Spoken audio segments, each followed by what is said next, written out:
श्री शिवा नमस्तुभ्यम दोस्तों, स्वागत है आपका आपके अपनी चैनल शिव भक्ति मार्ग में। आज का वीडियो बहुत ही ज़्यादा रिक्वेस्टेड वीडियो है क्योंकि आपके सभी के कमेंट्स आ रहे थे, दीदी दिवाली संबंधी मुहूर्त बता दीजिए, किस मुहूर्त में हम पूजा करें, किस दिन हम पूजा करें, 31 को करें या 1 तारीख को करें। और साथ ही साथ आप सबने मुझसे पूछा है कि दीदी कुछ सरल से उपाय बता दीजिए जो हम रात्रि में कर लें, या हम गृहस्थ जीवन में बहुत ज़्यादा कुछ नहीं कर सकते तब हम क्या करें, कौन से मंत्रों का जाप करना है, माता रानी का प्रिय भोग कौन कौन से हैं, हमें क्या फल चढ़ाना है, क्या भोग लगाना है। इस एक वीडियो में ना पूजा से लेकर दरिद्रता कैसे निकाली जाएगी घर से, सारी जानकारी आपको देने वाली हूँ। छोटे छोटे उपाय और टिप्स भी दूंगी, तो प्लीज़ वीडियो को बिना स्किप करे हुए ध्यानपूर्वक सुनिएगा कि हमें दीपावली के दिन क्या मुख्य कार्य करने ही करने हैं। प्रत्येक व्यक्ति को जो भी माँ लक्ष्मी की कामना करते हैं कि माँ लक्ष्मी आए और उनके घर में विराजमान हो। और कुछ डाउट्स ये भी थे, बहुत सारे इस बार कमेंट आए कि दीदी आरती करनी चाहिए या नहीं करनी चाहिए, करें तो फिर कैसे करें, क्या करें। तो सारी चीज़ें आप लोग के साथ में मैं शेयर करूँगी। सबसे पहले तो दिवाली का पूजन जो होगा वो होगा 31 तारीख को रात्रि में, क्योंकि 3:12 से अमावस्या की तिथि लग जाएगी। तो अमावस्या की जो तिथि होती है उसे महाजागृत रात्रियों में से एक माना जाता है।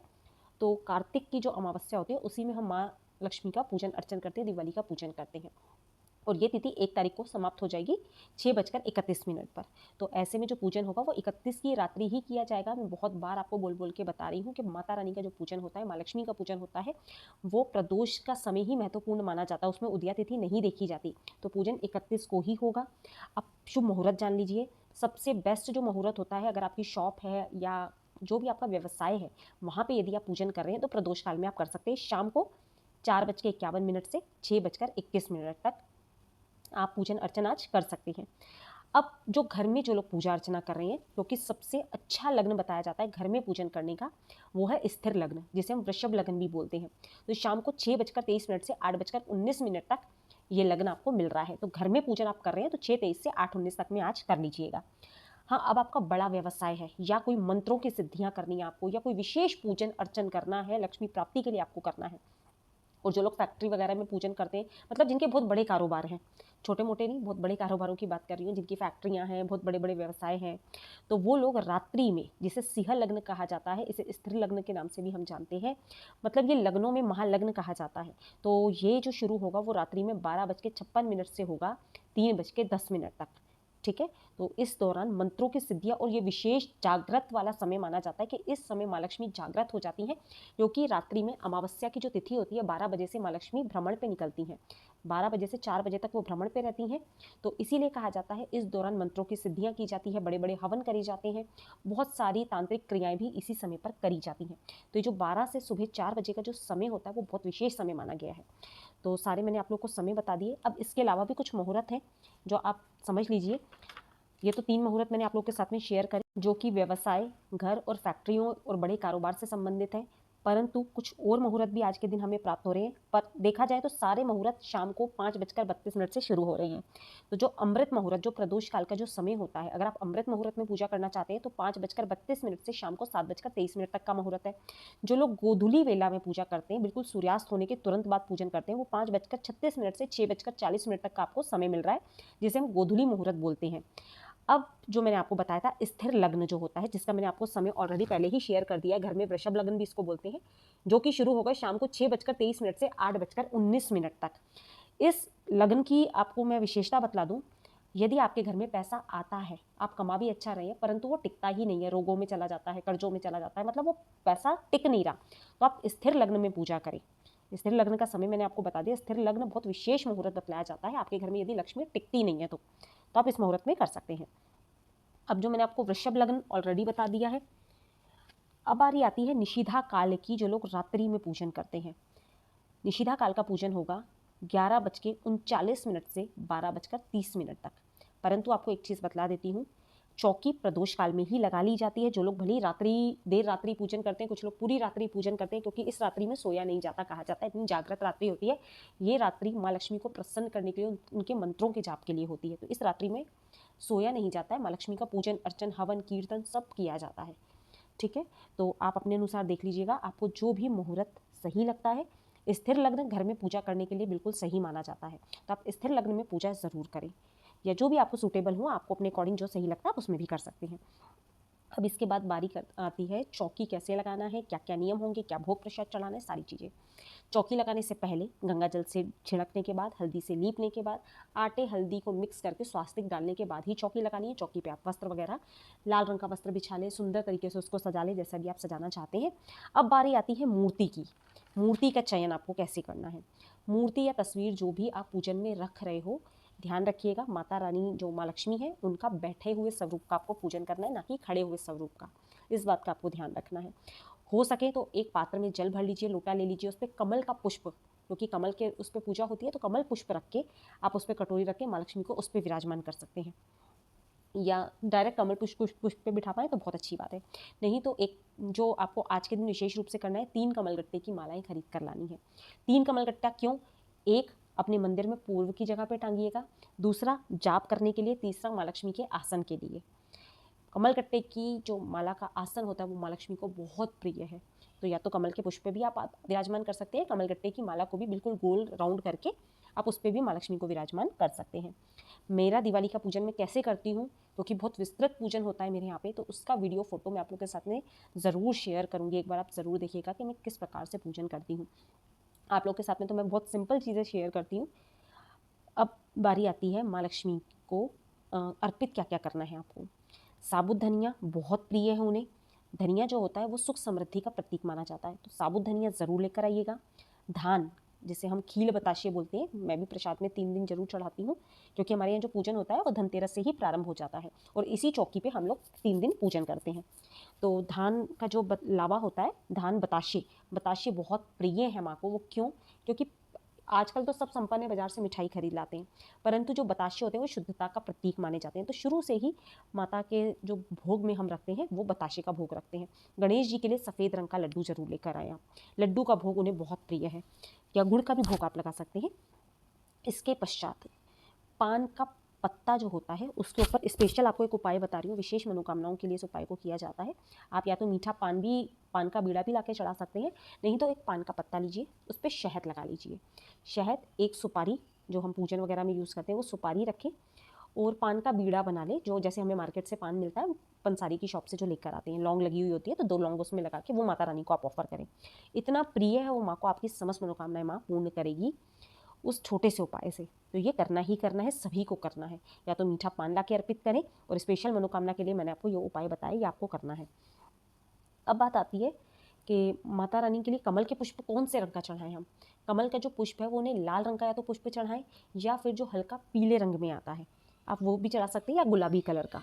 ठीक है, वैसे तो पीला जो कमल होता है उसको गणेश जी को अर्पित किया जाता है, परंतु यदि आपको लाल या गुलाबी रंग का कमल नहीं मिलता है तो फिर आप पीला कमल भी चढ़ा सकते हो। इसके पश्चात जो उनका भोग है, जो बहुत प्रिय भोग है, जो माता रानी बहुत पसंद करती हैं, वो पसंद है उन्हें खीर का भोग। खीर जब आपकी बन जाती है उसमें एक कमलगट्टा, थोड़ी सी चुटकी केसर, यदि आपका सामर्थ्य आप केसर ला के रख सकते हैं अपने घर में, तो थोड़ा सा केसर और कमलगट्टा डाल के उन्हें जो खीर आपने बनाई है वो प्रसाद आप चढ़ाएं। देखिए माता रानी कितनी प्रसन्न होती हैं। आज के दिन आपको जो मुख्य द्वार होता है उसमें पंचपल्लव जो होते हैं, जिसे हम बोलते हैं अशोक के पत्ते या फिर आम के पत्तों का बंधनवार, मुख्य रूप से लगाया जाता है श्रीम लिख के। ठीक है, मैं स्क्रीन पे बता दूंगी श्रीम कैसे लिखना है, आपको पूरी जानकारी दे दूंगी। इसके पश्चात में प्रतिमा के बारे में तो मैंने ऑलरेडी बता दिया। अब एक चीज़ ध्यान रखिएगा, यदि आपके घर में फ़ोटो भी है, मैं अभी बदलने के लिए नहीं कह रही आपको, फ़ोटो आप अपने घर में ऐसी लेकर आएँ जिससे माँ लक्ष्मी के हाथ से सिक्के गिर रहे हैं परंतु वो ज़मीन पे ना गिरे, किसी पात्र के अंदर गिरे। मैं फ़ोटो स्क्रीन पे लगा दूंगी, जैसे मेरे घर में माँ लक्ष्मी की प्रतिमा या तस्वीर है, वो सारी चीज़ें मैं आप लोग के साथ में शेयर करूँगी, तो इस बात का ज़रूर आप आगे जाके ध्यान ज़रूर रखिएगा। अब जो मुख्य रूप से चीज़ें चढ़ाई जाती हैं, सिंघाड़ा, अनार जिसे हम सीताफल बोलते हैं, शरीफा, गन्ना मुख्य रूप से चढ़ाया जाता है, आंवला, तुलसी चढ़ाई जाती है, सुपारी, इलायची, कमलगट्टे। स्पेशल जो भोग होता है वो श्री फल जिसे हम बोलते हैं, नारियल का भोग आज के दिन माता रानी को लगाया जाता है। चावल की खीर, बताशे, सारी चीज़ें मैंने आप लोग के साथ में ऑलरेडी शेयर कर दी है। तो ये मुख्य चीज़ें होती हैं जो पूजा में रखी जाती हैं। इसके पश्चात मैंने आपको पान के बारे में भी बताया कि पान आपको ज़रूर चढ़ाना ही चढ़ाना है, ये थोड़ा सा लिख के रख लीजिएगा ताकि आपको भी ये चीज़ें याद रहें। अब जो विशेष मनोकामना यदि आप रखते हैं, कोई आपकी बहुत मनोकामना है जो पूर्ण हो ही नहीं रही है, घर में दरिद्रता का वास है, पैसा नहीं टिकता, तो गन्ने का जो रस होता है ना, उससे आप आज के दिन माँ का अभिषेक करें। अब अभिषेक करेंगे कैसे?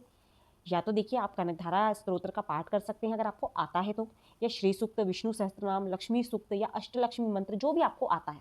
और अगर कुछ भी नहीं आता है तो यहाँ पे आपको एक मंत्र बता रही हूँ, ओम ह्रीम श्रीम महालक्ष्मी माँ लक्ष्मी भे नमः। ठीक है, यह स्क्रीन पर मैं लिख दूंगी, उसको पढ़ के आप उससे भी अभिषेक कर सकते हो।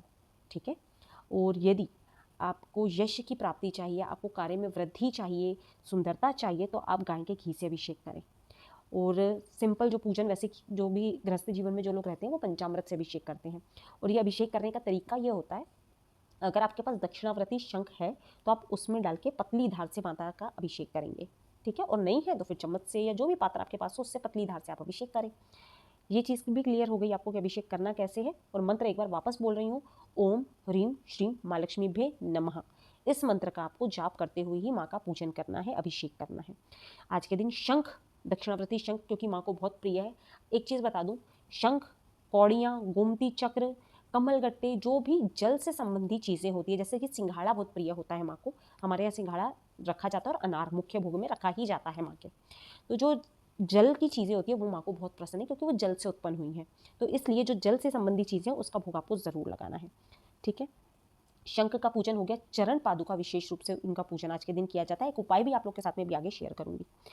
सबसे पहला उपाय मैं तिजोरी के लिए आपको बता देती हूँ, क्योंकि बहुत सारे कमेंट है, दीदी तिजोरी की सफाई कैसे करें, पोटली बनाना नहीं आती, क्या करें।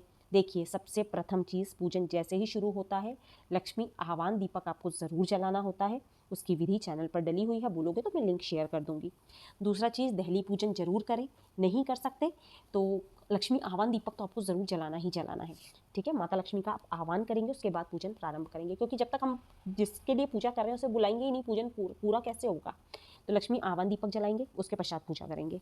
अब जो तिजोरी का मैं आपको उपाय बता रही थी उसमें यही उपाय है, जैसे आप यहाँ पे स्क्रीन पर चरण पादुका देख रहे हैं, अपनी तिजोरी में चरण पादुका स्थापित कर दें। ऐसा नहीं है मंदिर की उठा के आपने रख दी, मंदिर में जो चरण पादुका है वो अलग रहेगी, तिजोरी में आपको अलग से स्थापित करना है। पूजन करके उस पर इत्र वगैरह लगा के, हल्दी कुमकुम रोली चंदन सब लगा के इसे आप अपनी तिजोरी में स्थापित कर दें। ठीक है, अब एक चीज़ और सुनिएगा, यहाँ पे आपको सिक्के दिख रहे होंगे मेरी पूजा में, तो जो सिक्का होता है ना, सिक्के को भी आप केसर गंगा जल वगैरह के छींटे देके चांदी के सिक्के को आप अपनी तिजोरी में स्थापित कर दीजिए, उससे भी आपको बहुत फर्क पड़ेगा। ठीक है, और कोई बहुत विशेष मनोकामना है आपकी जो पूर्ण हो ही नहीं रही है बहुत टाइम से, धन संबंधी या कोई भी आपकी मनोकामना है, तो आज के दिन जो भी लक्ष्मी मंदिर आपके आसपास हो, 11 नारियल वहाँ पर चढ़ा कर आइएगा। माँ लक्ष्मी का स्मरण करते हुए, उनका ध्यान करते हुए आपकी मनोकामना तुरंत पूर्ण हो जाएगी, क्योंकि आज का दिन कोई साधारण दिन नहीं होता है, बहुत विशेष दिन होता है। अब जो लोग धन कुबेर जी की पोटली तैयार करते हैं, जैसे कुबेर पोटली बोलते हैं, दिवाली के दिन तैयार किया जाता है, धन वर्षा पोटली कुछ जगहों पे बोलते हैं, हमारे यहाँ पर भी हम लोग ये तैयार करते हैं, तो वो भी आपका, तो धन वर्षा पोटली कैसे तैयार करनी है उसका वीडियो भी चैनल पर आपको मिल जाएगा रिसेंटली, इसके बाद में आपको वीडियो मिलने वाला है। और उसे सिद्ध कैसे करना है, क्योंकि बिना सिद्ध करे वो पोटली कोई भी लाभदायक नहीं होती। बहुत सारे वीडियोस बताते हैं ऐसे पोटली बनाओ वैसे बनाओ, पर अगर आप उसे अभिमंत्रित नहीं करोगे, सिद्धि नहीं करोगे उसकी, तो वो कैसे आपको फल देगी। तो धन पोटली जब आप बनाते हैं तो उसकी सिद्धि ज़रूर करें। ठीक है, अब बारी आ जाती है पूरी रात्रि जो लोग जागरण करना चाहते हैं, भले ही 1 बजे तक जागे, 2 बजे तक जागे, 3 बजे तक जागे, जब तक आपको जागना है, करें क्या हम। पहला तो मैंने आपको विशेष मंत्र बता दिया, ओम ह्रीम श्रीम लक्ष्मी भे नमः का आप कमल गट्टे की माला से जाप करेंगे। और इसके अलावा यदि आपको कनक धारा स्त्रोत्र आता है, श्री सूक्त आता है, विष्णु सहस्त्र नाम, लक्ष्मी सूक्त या अष्टलक्ष्मी मंत्र जो आते हैं, क्योंकि आप गूगल करेंगे तो आपको हिंदी में भी मिल जाएंगे, तो इनका आपको रात्रि भर पाठ करना है जब तक आप जाग रहे हैं। जागने का अर्थ ये नहीं है टीवी देख के बातें करी, मोबाइल चलाया, ऐसा नहीं करना है। आप जाग रहे हैं तो मंत्रों का आपको जाप ज़रूर करना है माँ के समक्ष में बैठकर। अब एक चीज़ का ध्यान रखिएगा, जो आज के दिन आप झाड़ू खरीद कर लाते हैं, क्योंकि धनतेरस में सभी ने झाड़ू खरीदी होगी, उसका हम पूजन अर्चन करते हैं आज के दिन, और उसी झाड़ू से दरिद्रता निकाली जाती है। कैसे? सुबह 4 से 5 बजे के बीच में बिना स्नान करे पूरे घर से कचरा उस झाड़ू के द्वारा निकाला जाता है, जिसे सूप बोलते हैं, जो जिससे अनाज छानते थे पहले के टाइम में। उससे आप कचरा इकट्ठा करके ले जाए, नहीं है तो आजकल तो सुपड़ी चली हुई है घर में, या कचरा उठाने के लिए जिसका भी आप प्रयोग करते होंगे वो लेकर जाएंगे और क्या बोलेंगे लक्ष्मी बैठे दरिद्रता भागे, लक्ष्मी बैठे दरिद्रता भागे। ये लाइन बोलते हुए आपको अपने घर से उस कचरे को बाहर लेकर जाना है, और उस कचरे को निकाल कर बाहर ले जाके आपको कहीं पर भी कोने में ले जाकर आप जला दीजिएगा, या जला नहीं सकते तो डालकर आ जाइएगा दक्षिण की ओर मुख करके। ठीक है, तो इससे कहा जाता है कि दरिद्रता भगाने का ये एक तरीका होता है, आपके घर से दरिद्रता बाहर जाती है। दरिद्रता निकालने के बारे में बता दिया। आकर आपको तुरंत से किचन में नहीं जाना है, कोई कार्य नहीं करना है। जब दरिद्रता निकाल के आते हैं तो तुरंत से स्नान किया जाता है। तो व्यवस्था आप वैसी ही करके रखिएगा। आप कमेंट मत करिएगा दीदी इसे छुए, कपड़े निकाले, नहीं निकाले। पहले ही कपड़े निकाल के अलग रखें। जैसे ही दरिद्रता बाहर घर से करके आए, आकर आपको वॉशरूम में जाके स्नान कर लेना है। ठीक है, सिंपल सी बात है, क्लियर हो गई होगी। अब कुछ उपाय बता रही हूँ जो कि आपको करने हैं। सिक्का यदि आपके घर में चांदी का जिस पर माँ लक्ष्मी जी बनी हुई है, उस पर कुमकुम चावल हल्दी का तिलक करके पूजन करके उसे आप अपनी तिजोरी में स्थापित कर सकते हैं। जिनका विवाह नहीं हो रहा है उन्हें आज के दिन विवाह की कामना के लिए विष्णु जी को पीले रंग के कपड़े, मिठाई, फल वगैरह चढ़ाने चाहिए विवाह की कामना के लिए। अब दिवाली पे जो दीपक होते हैं उसके बारे में भी आपने मुझसे कमेंट किया था, दीदी दिवाली पे दीपक कैसे लगाने हैं, क्या करने हैं, तो वो भी आप ध्यान से सुन लीजिए। दिवाली पे जो दीपक लगाए जाते हैं वो ईशान कोण से प्रारंभ करिएगा, यानी कि उत्तर और पूर्व का जो कोण होता है, जो कोना होता है, उसे ईशान कोण कहा जाता है। वहाँ से आपको दीपक जलाना प्रारंभ करना है। 2-2 इंची की दूरी पर आप जितने चाहे उतने दीपक लगाएं, 11, 21, 51, 108 जितने आपको लगाने हैं। ईशान कोण से दक्षिण की ओर, फिर पश्चिम, फिर उत्तर और फिर वापस से ईशान कोण में घूमते हुए आपको दीपक अपने घर में लगाने हैं। बालकनी हो, छत हो, जहाँ पर भी आप दीपक लगा रहे हैं। और एक दीपक आज के दिन मुख्य रूप से आपको जो भी आसपास मंदिर है, शिवालय है, वहाँ जरूर लगा कर आना है। आपके घर के आसपास यदि आंवले का वृक्ष हो, बेल का वृक्ष हो या पीपल वृक्ष हो, इन सभी में आपको दीपक प्रज्वलित करने हैं। शहरों में कई बार पेड़ नहीं मिल पाते हैं, बाकी जहाँ पर है वहाँ आपको आंवला में लगाना चाहिए। और जो मैंने आपको देवीय वृक्ष जो बताए उनमें आपको लगाना है। चौराहे पे दीपक लगा कर आया जाता है। आसपास जो भी आपके राम जी का मंदिर हो, क्योंकि जब तक राम भगवान का पूजन ही नहीं हम करेंगे, हृदय में हमारे राम ही नहीं आएंगे, तो हम क्या दिवाली मनाएंगे। तो राम जी का चित्र, राम दरबार का आपके घर में है तो बहुत अच्छी बात है, पूजन में आपको उसको रखना है। और नहीं है तो आप आसपास जो भी राम मंदिर वगैरह हो आप वहाँ पर भी जा सकते हैं। ये हो गया। गौशाला वगैरह में दीपक लगाया जाता है। आपके घर के किचन में दीपक आपको लगाना है। जहाँ पे आप पानी भर के रखते हैं वहाँ दीपक आज के दिन आपको लगाना है। मुख्य द्वार पर दीपक प्रज्वलित करें। एक दीपक आकाश के लिए प्रज्वलित किया जाता है, जो कि आपकी छत के ऊपर आप प्रज्वलित करते हैं या खुले एरिया में आकाश को समर्पित करते हुए, आकाश दीपदान उसको कहा जाता है, वो करें। तुलसी में दीपक आज के दिन लगाएं।